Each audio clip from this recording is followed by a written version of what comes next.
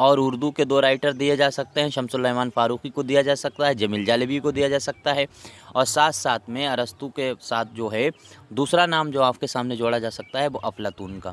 تو آپ کو یہ یاد رکھنا چاہیے یہ نظریہ کس کا ہے۔ اس کے بعد میں کتھارس کا نظریہ ویری امپورٹنٹ ہے، یہ اس کو تو بالکل رٹ ہی لیجئے۔ کتھارس کا نظریہ کس نے پیش کیا تھا؟ تو ارسطو کا ہی یہ نظریہ ہے کتھارس کا۔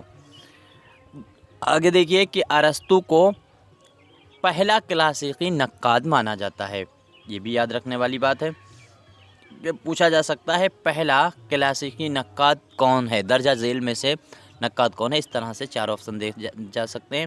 تو آپ کا آنسر صحیح ہونا چاہیے ارسطو۔ اس کے بعد میں ارسطو کی یہ 2 کتابیں دیکھیے، فن خطابت، کئی بار دیکھیے یہ آ چکی ہے۔ فن خطابت کس کی ہے؟ تو ارسطو کی کتاب ہے۔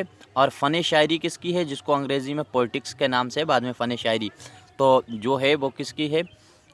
یہ بھی اسی کی کتاب ہے ارسطو کی۔ تو فن شاعری اور فن خطابت یہ دونوں کتابیں جو ہیں وہ ارسطو کی۔ اب یہ دیکھیے یہ جو استاد اور شاگرد میں یہ فرق دیکھیے کہ ارسطو جو ہے وہ منطقی تھا۔ ارسطو کیا تھا؟ اس کا نظریہ، اس کا ذہن جو وہ منطقی تھا، اور اس کا استاد افلاطون یہ فلسفی تھا۔ یا یوں کہہ سکتے ہیں ابھی برتمان کے لحاظ سے کہ ارسطو کا جو نظریہ ہے وہ تھوڑا آدھونک ہے، اور آدھونک میں بھی کلاسیکیت ملتی ہے اس کے وہاں، ارسطو کے وہاں۔ اور افلاطون جو ہے وہ فلسفی ہے، فلسفی یعنی فکر کی باتیں کرتا ہے، وہ ہر چیز میں درشن دیکھتا تھا، کسی بھی چیز کو بغیر پرتیکش پرماڑ کے، یعنی اگر کوئی ثبوت نہیں ہے اس کو افلاطون سویکار نہیں کرتا تھا۔ یہ ہے فلسفی۔ اگلا سوال ہے، نقل فن جمالیات کی بنیادی اصطلاح ہے۔ ٹھیک ہے، یہ یاد رکھیے، نقل بار بار یہ لفظ آئے گا، تو نقل جو ہے یہاں سے دیکھیے، نقل فن جمالیات کی، نقل فن جمالیات کی، میں بہت آرام سے بتا رہا ہوں، ایک بنیادی اصطلاح ہے۔ ٹھیک، ارسطو لفظ نقل کا کیا کرتا ہے؟ اطلاق شاعری پر کرتا ہے، یعنی شاعری کو وہ نقل کا ذریعہ مانتا ہے۔ شاعری جو ہے وہ نقالچی چیزوں کی، لوگوں کی سوچ کا نتیجہ ہے۔ آگے کہے گا کہ جتنا بھی انسان سیکھتا ہے وہ ہر ایک چیز نقل سے سیکھتا ہے۔ آگے دیکھیے، پروفیسر جو ہے بوشر کے لفظ ہیں، پروفیسر بوشر کے لفظ میں کیا کہا ہے کہ ارسطو کے یہاں نقل کا مطلب حقیقی خیال پیدا کرنا یا تخلیق کرنا ہے، یعنی حقیقی جو خیال ہیں، جو سچے خیال ہیں، ان کے مطابق، پروفیسر کے مطابق، بوچر کے مطابق، کہ نقل کا مطلب ارسطو کے وہاں حقیقی خیال پیدا کرنا ہے۔ ارسطو کے نزدیک نقل ایک تخلیقی عمل کا قدرتی عمل ہے۔ ابھی ایک پوائنٹ کی بات کریں گے، وہ اسی سے آپ کو یہ ساری چیزیں یاد رہنے والی ہیں، بعد میں بتائیں گے کیسے اس کو ذہن میں رکھنا چاہیے۔ تو ارسطو کے نزدیک نقل ایک تخلیقی عمل کا قدرتی عمل ہے۔ دوسری چیز دیکھیے کہ ارسطو واقعات پر، یہ غور کیجئے، بہت امپورٹنٹ ہے لائن، ارسطو واقعات پر زور دیتا ہے، واقعات پر زور دیتا ہے، اور افلاطون عینیت پر زور دیتا ہے۔ کئی بار پوچھا ہے کہ عینیت کا نظریہ کس نے پیش کیا، تو افلاطون بتائیں گے، اور واقعات پر زور دینے کا کام کون کرتا ہے؟ ارسطو۔ سوال آگے دیکھیے کہ ارسطو کے نزدیک شاعر فنون نقل کی صورتیں ہیں۔ یہ تو یاد بھی رہے کہ جتنے بھی فنون ہیں، موسیقی ہے، غزل ہے، گیت ہے، جو بھی ہیں، شاعری ہے، ڈرامہ ہے، کہانی ہے، ناول ہے، یہ سارے نتیجے جو ہیں وہ نقل کے نتیجے ہیں۔ ارسطو کے مطابق انسان میں نقل کی جبلت، نقل کرنے کی جو کوالٹی ہے، جبلت ہے، وہ جنم سے ہوتی ہے، یعنی پیدائش، جب سے وہ پیدا ہوتا ہے تب سے نقل کرتا ہے۔ اسی لیے انسان سب سے مختلف ہے۔ انسان سب سے مختلف کیوں بتایا ارسطو نے؟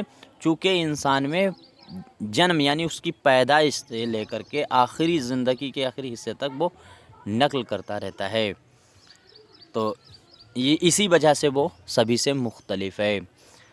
اسی کو ہندی میں کہتے ہیں کسی بھی چیز کا اسپرش کر کے سیکھنا۔ بچے عموماً اسی کا استعمال کرتے ہیں جو نظریہ ارسطو کا ہے۔ بچے کو کبھی نہیں پتہ چلتا چھوٹے پہ کہ آگ ہے، اگر اسے چھوئیں گے جل جائیں گے، لیکن وہ چراغ جلتا ہوا دیکھے گا یا کچھ اور بھی جلتا ہوا اسے ٹچ کرے گا، جب اس کے ہاتھ میں لگے گا گرم، تبھی وہ سمجھتا ہے کہ یہ آگ ہے، دوبارہ نہیں چھوتا ہے۔ تو وہ نقل کرتا ہے کہ پہلے ٹچ کر کے محسوس کر کے بھی دیکھتا ہے اس کو۔ ارسطو فارم، آگے دیکھیے، فارم مطلب ہوتا ہے حیت، اسٹائل، اسٹرکچر۔ تو ارسطو فارم جو ہے حیت یعنی حیت کو خاص اہمیت دیتا ہے اور کہتا ہے کہ ٹریجڈی ہمارے جذبات کو فارم عطا کرتی ہے اور اس طرح ان پر قابو پا لیتی ہے۔ اب یہ دیکھیے کہ جو ڈیزائن ہے، کہنے کا مطلب یہ دکھاوی چیزوں کی خوبصورتی پر غور کرتا تھا۔ یہی نظریہ محمد حسین آزاد کا بھی ہے، اسی والی یہی لائن یاد رکھیے گا سیم۔ محمد حسین آزاد کا بھی یہی نظریہ ہے اور یہی نظریہ شبلی نعمانی کا بھی ہے۔ اور آگے جو ہے عبدالقاہر جرجانی کا بھی جو عربی کے ہیں ان کا بھی یہی نظریہ ہے۔ چلو ابھی بات کریں گے اس پہ۔ آگے ارسطو کے مطابق تاریخ یعنی ہسٹری تاریخ کو بیان کرتی ہے۔ ارسطو کے مطابق تاریخ وہ بیان کرتی ہے جو ہو چکا ہے، یعنی ہسٹری تو ہوتی ہے جو ہو چکا ہے اسی کا بیان کرتی ہے، لیکن شاعری وہ بیان کرتی ہے جو ہو سکتا ہے، یعنی یہ انومان پہ ٹکی ہوئی چیز ہے شاعری۔ یہ نظریہ ارسطو کا ہے۔ آگے دیکھیے ارسطو نے بوتیقہ، یہاں پہ بوتیقہ غلط لکھ دیا ہے، ان کی کتاب ہے ارسطو کی جو بوتیقہ پڑھی تھی اس کو صحیح کیجیے، صحیح نہیں بٹ ہم ابھی خود کرتے ہیں صحیح اس کو۔ اب دیکھیے کہ ارسطو نے بوتیقہ میں بنیادی اصطلاحوں سے بحث کی ہے۔ تو کن چیزوں پہ بحث کی ہے اس کتاب میں بوتیقہ میں؟ تو یاد رکھیے 5 اصطلاحوں پر اس نے خاص طور سے بحث کی ہے۔ کون کون سے؟ جیسے نقل پہ کی ہے، پلاٹ پہ کی ہے، اسی لیے اس نے ڈرامے میں پلاٹ کو سب سے اہمیت دی ہے، پلاٹ ضروری ہے۔ سقم کو دی ہے، اس کے بعد میں تزکیہ ہے، آفاقیت ہے۔ ان 5 چیزوں پہ اس نے بات کی ہے اس کتاب میں۔ اگلا ہے کہ ارسطو نے اپنے استاد افلاطون کے برعکس یعنی اس کے خلاف الٹ کر، تو افلاطون کے برعکس شاعری کے جمالیات پر زور دیا ہے۔ وہی بات ہے کہ معنی زیادہ اہمیت رکھتے ہیں شاعری میں یا کسی بھی صنف میں، اس کا مواد زیادہ اہمیت رکھتا ہے، اس کا اسٹرکچر، اس کی فارم، اس کی حیت نہیں اہمیت رکھتی ہے۔ یہ نظریہ ہمیشہ جو ہوگا وہ فلسفی کا ہوگا، جو فلسفی ہوں گے ان کا نظریہ ہوگا، اور جو خوبصورتی کے جملوں کی خوبصورتی اور ڈیزائن پہ بات کریں گے وہ استعارہ کی بات کریں گے، مبالغے کی بات کریں گے۔ یہ تھوڑا سا کانسیپٹ کامن ہوتا ہے، یہ یاد رکھیے گا، ابھی بات کریں گے اس پہ آگے دیکھیے۔ تو ارسطو کے مطابق جو ہے شاعری کیا ہے، وہ جمالیات پر زور دیتی ہے اور فکر اور بنیاد پر زور دینے کا کام افلاطون کا ہے، تو اسی لیے افلاطون کے وہ سوچ کے برعکس ہے۔ آگے دیکھیے ارسطو کے نزدیک افلاطون کے برخلاف نقالی عیب نہیں بلکہ خوبی ہے، یعنی نقل کو عیب مانتا ہے کون؟ یہ فلسفی جو ہوتے ہیں، دارشنک، یہ مانتے ہیں اس کو غلط، لیکن ارسطو جو ہے وہ اس کو عیب نہیں بلکہ خوبی مانتا ہے۔ کیوں بھائی؟ نقل کرنے کے لیے وہ کہتے نہیں ہے کہ نقل کرنے کے لیے بھی عقل چاہیے، تو یہ نظریہ ہی ارسطو کا ہے۔ آگے ہے افلاطون شاعری کو الہامی مانتا تھا۔ یہ دیکھیے افلاطون یعنی اس کا استاد کیا ہے افلاطون، وہ شاعری کو کیا مانتا ہے؟ الہامی مانتا تھا۔ مطلب یہ کہ شاعر اپنے اختیار سے شعر نہیں کہتا، یہ کون ہے؟ افلاطون کہہ رہا ہے، اور اس کی شعوری کوشش یعنی شعوری ذہنی کوشش جو ہے کوشش اس میں داخل نہیں ہے، ٹھیک ہے؟ اس کی اپنی جو شعوری کوشش ہے وہ اس میں شامل نہیں ہے، بس اپنے آپ اس کے خیال آیا اور اس نے شعر کہہ دیا۔ جبکہ ارسطو کہتا ہے کہ شاعری کو الہامی نہ مان کر کے وہ کہتا ہے انسانی کوشش کا نتیجہ ہے، شاعر زبردستی کچھ خیال باندھتا گھومتا ہے لفظوں میں۔ آگے دیکھیے ارسطو جو کیا ہے یہاں پہ یہ غلط جملہ ٹائپ کیا گیا، ارسطو فارم کو ٹریجڈی کی جان مانتا ہے، یاد رکھیے چونکہ ٹریجڈی جو ہے، ٹریجڈی سے ہی ساری صنفوں کا آغاز مانا گیا ہے یونان میں، تو اس لیے ٹریجڈی لفظ بار بار آتا ہے، اس کا اگر لفظ آئے گا تو آپ کا نظریہ شاعری، غزل اور اس کی طرف ہونا چاہیے جو موسیقی میں استعمال ہوتی ہے۔ تو فارم جو ہے کو ٹریجڈی کی جان مانتا ہے۔ اس کے بعد میں ارسطو کا سارا زور المیہ یعنی ٹریجڈی پر ہوتا ہے، یہ بھی یاد رکھیے گا۔ سب سے زیادہ کس نے ٹریجڈی پہ زور دیا ہے سوال بن سکتا ہے، تو ارسطو نے، یہ آپ کو ذہن میں رکھنا چاہیے۔ ارسطو شاعری کے لیے وزن کو ضروری نہیں سمجھتا، یعنی وہ وزن کو ضروری نہیں مانتا، یہی بات حالی بھی کہتے ہیں، وزن کو ضروری نہیں مانتا، لیکن اس کی ڈیزائن، اس کی شکل کو ضروری مانتا ہے۔ حالی یہاں پر بھی تھوڑا سا پیچھے ہیں، وہ حالی کا جو نظریہ ہے وہ وزن کو بھی ضروری نہیں مانتے اور وہ ڈیزائن کو بھی ضروری نہیں مانتے، وہ صرف فکر کو مانتے ہیں کہ فکر اچھی ہونی چاہیے، بات مطلب کی ہونی چاہیے۔ یہ اس کا نظریہ الگ، تھوڑا سا یہاں پہ الگ ہے۔ یہاں پہ یہ جو ہے ارسطو کی پیروی حالی بھی کرتے نظر آتے ہیں، وہ بھی وزن کو نہیں مانتے ہیں، اور جمالیات کی جب بات ارسطو میں آئے گی تو اس کی فکر کو آزاد، محمد حسین آزاد اور شبلی نعمانی بھی مانتے ہیں، ان کا بھی یہی نظریہ۔ تو آگے دیکھیے ارسطو استعارہ کے استعمال پر زور دیتا ہے، چونکہ یہ جو فارم جو حیت پر زور دے گا وہ استعارہ پہ ضرور زور دے گا، مبالغے پہ زور دے گا۔ آگے اور بڑھیے، ارسطو ادب میں کلاسیکیت کا حامی ہے، یعنی کلاسیکیت کا حامی یہ تھا نظریے کا، یہ بھی یاد رکھیے گا۔ آگے دیکھیے ارسطو شاعری کے لیے جھوٹ اور مبالغے کو جائز سمجھتا ہے، یہ بات میں ابھی کہہ چکا ہوں، کیوں سمجھتا ہے، اس کے ریزن ہے کہ جو جمالیات کو پسند کرے گا تو جمالیات آئے گی کہاں سے، جھوٹ بول کر ہی تو آئے گی، مبالغہ بڑھا چڑھا کر بات کرنے سے ہی تو آئے گی۔ آگے ارسطو کے ڈرامے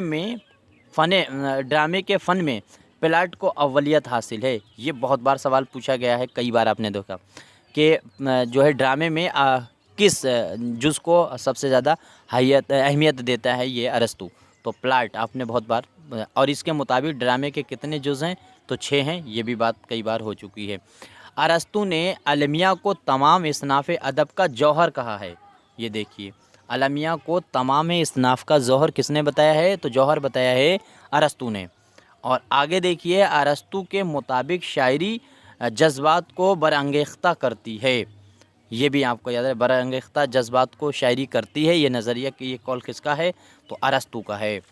یہیں تک ارسطو پہ ہم نے جو بات کی ہے وہ سمجھ میں آئی ہوگی۔ اب موٹی موٹی چیزیں ایسے سمجھیے، جیسے ارسطو جو ہے وہ فلسفی نہیں تھا، اسی وجہ سے وہ شاعری ہو یا شعر ہوں ان کے اسٹرکچر پہ غور کرتا تھا، ان کی ڈیزائن پہ غور کرتا تھا اور اس جمالیات پر غور کرتا تھا، اور جو بھی نقاد جمالیات پر غور کرے گا تو الٹیمیٹلی وہ ہمیشہ استعارہ کی بھی باتیں کرے گا، استعارہ ضروری مانے گا شاعری میں، تشبیہ کو ضروری مانے گا، یعنی جو صنعتیں ہیں ان کو ضرور استعمال کرنے کے لیے ضرور زور دے گا، مبالغے کو صحیح مانے گا، جھوٹ کو صحیح مانے گا، یاد رکھیے گا یہ اس طرح کی چیزیں، اور خوشی دینے کی چیزوں کی بات کرے گا شاعری کے ذریعے، یہ جمالیات والے ہوتے ہیں۔ یہی کام ارسطو نے کیا ہے، اور یہی کام دکھاوی اسٹرکچر پہ، جملے پر زور دے گا، معنی پہ زور نہیں دے گا، یہی کام آزاد اور شبلی کے وہاں بھی ہے۔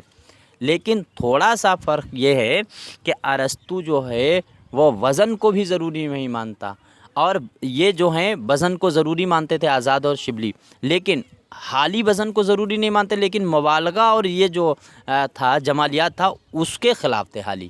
تو تھوڑا سا حالی نے اس کے وہاں سے صرف یہی لیا ہے کہ وزن ضروری نہیں شاعری کے لیے، باقی اس کی پوری کاپی لگ بھگ آپ کو شبلی اور محمد حسین آزاد کے وہاں ملے گی۔ عربی میں اگر آپ دیکھو تو عبدالقاہر جرجانی کے وہاں ملے گی، یہ یاد رکھنے والی باتیں ہیں۔ تو اب یاد رہے گا کہ جو بندہ فارم پہ